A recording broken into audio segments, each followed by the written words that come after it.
Think about who you are with your oldest friends. The way you talk, the things you laugh at, the parts of yourself that come out almost automatically. Now think about who you are at work, or with your parents, or on a first date. Are you the same person? Most people, if they're being honest, would say no, not entirely. There are things that shift: vocabulary, humor, posture, what you're willing to say, and what you keep to yourself. And we tend to explain this away as context, just adapting, code switching, being appropriate. But there's something deeper happening. For a long time, the dominant idea was that identity is something you find through introspection. Go inward, reflect, journal, get to know yourself. And there's something to that. But a 2024 study published in the European Journal of Social Psychology found that social interaction, not introspection, is the primary mechanism through which people develop a clear sense of personal identity, because participants who communicated with others showed stronger self-concept clarity than those who wrote diary entries or reflected privately. The mechanism being that conversation builds shared identity, which creates social validation of your self-views, which strengthens who you believe yourself to be. Meaning, you don't find yourself alone, you find yourself in relation to other people. Which means the people in the room are not just witnesses to your identity, they are part of its construction.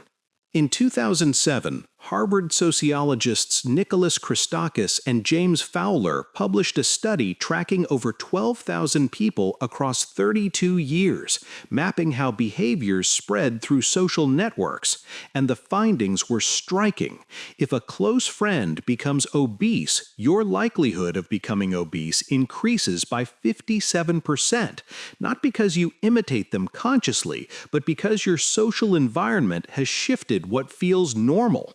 And happiness spreads up to 3 degrees of separation, the emotional state of someone you've never met, a friend of a friend of a friend, can measurably influence your own.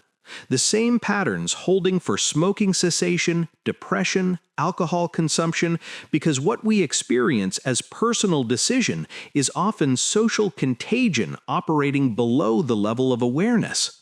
In the 1970s, psychologist Henri Tajfel ran experiments called the minimal group paradigm, where participants were assigned to groups based on completely trivial criteria, which abstract painting they preferred.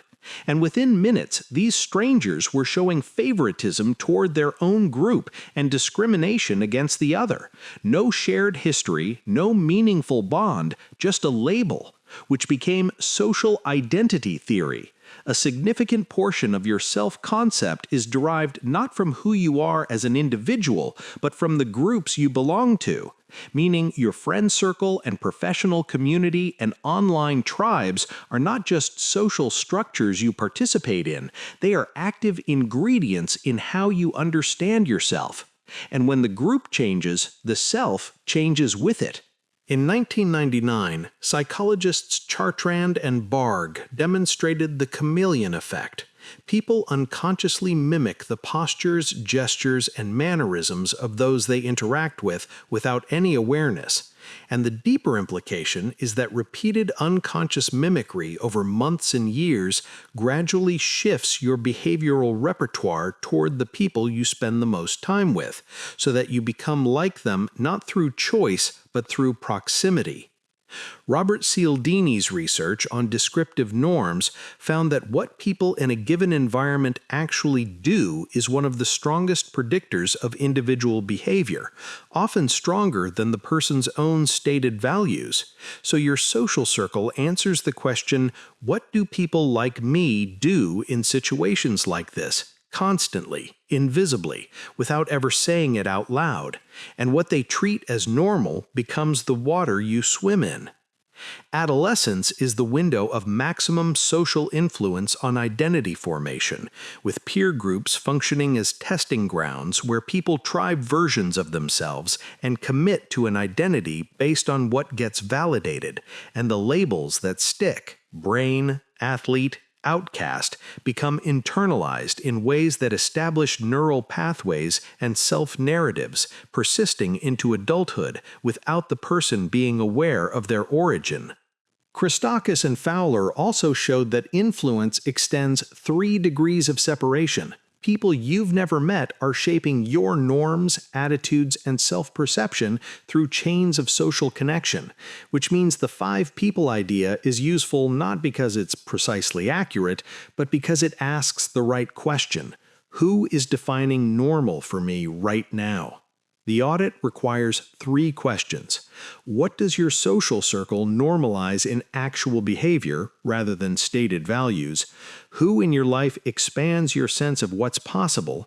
And who are you when you're with different people? Because with some, you think bigger, and with others, you become smaller. And that difference is information.